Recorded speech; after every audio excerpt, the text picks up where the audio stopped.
سورۃ الکہف مکی سورت ہے، بعثت کے 8ویں اور 10ویں سال کی درمیانی مدت میں نازل ہوئی۔ سورۃ الغاشیہ کے بعد 110 آیات ہیں، 1577 یعنی 1577 کلمات اور حروف کی تعداد 6360 6360۔ کہف کا معنی غار کا ہوتا ہے، وہ غار جو پہاڑ میں ہوتا ہے۔ اگر یہ کھلا ہو تو اسے کہف کہتے ہیں، اور اگر تنگ ہو تو غار کہتے ہیں۔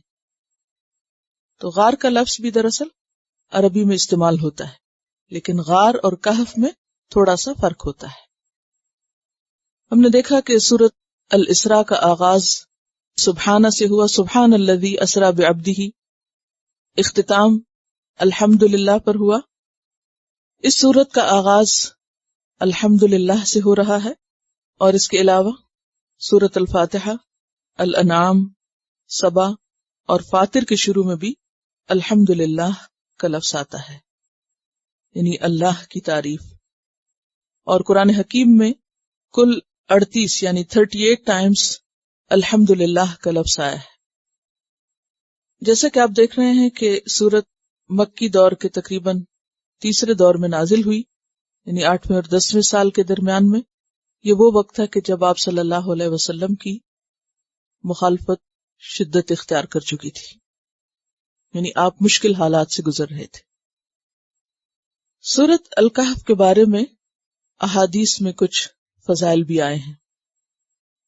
حضرت ابو الدرداء کہتے ہیں کہ رسول اللہ صلی اللہ علیہ وسلم نے فرمایا، جو شخص اس سورت کی ابتدائی 3 آیات پڑھتا رہے وہ فتنہ دجال سے محفوظ رہے گا۔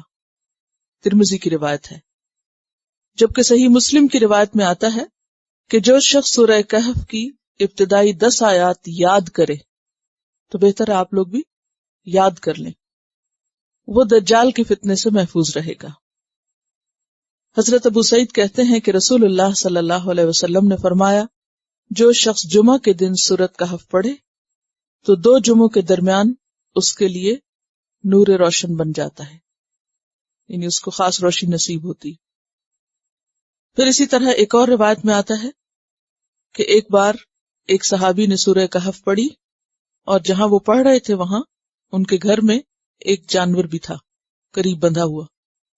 جو آپ تلاوت کر رہے تھے وہ جانور بدکنا شروع ہو گیا، یعنی اچھلنے لگا۔ انہوں نے غور سے دیکھا کہ کیا بات ہے، اسے کیوں ایسا کر رہا ہے؟ تو انہیں ایک بادل نظر آیا جس نے انہیں ڈھانپ رکھا تھا۔ آپ صلی اللہ علیہ وسلم کے پاس اس بات کا ذکر کیا گیا تو آپ نے فرمایا، اسے پڑھا کرو، یعنی سورۃ کہف کو پڑھا کرو۔ قرآن پڑھتے وقت سکینت نازل ہوتی ہے، یہ صحیح بخاری کی روایت ہے۔ اور سکینت سے کیا مراد ہے؟ اطمینان، وقار، دل کا سکون، فرشتوں کا نزول، اللہ کی رحمت۔ تو یہ سورت پوری پڑھنا بھی باعث فضیلت ہے، اور خصوصاً جمعے کے دن، اور اس کی کچھ آیات بھی پڑھتے رہنا، یعنی کم از کم 10۔ بعض روایات میں آخری 10 کا ذکر بھی آتا ہے، لیکن صحیح روایت سے پہلی 10 ہی کی بات پتہ چلتی ہے، اور اگر 10 نہیں تو 3 بھی اگر یاد ہو اور انسان اللہ کی حمد و ثنا کرتا رہے تو یہ اس کے لیے بہت فائدے کی بات ہے۔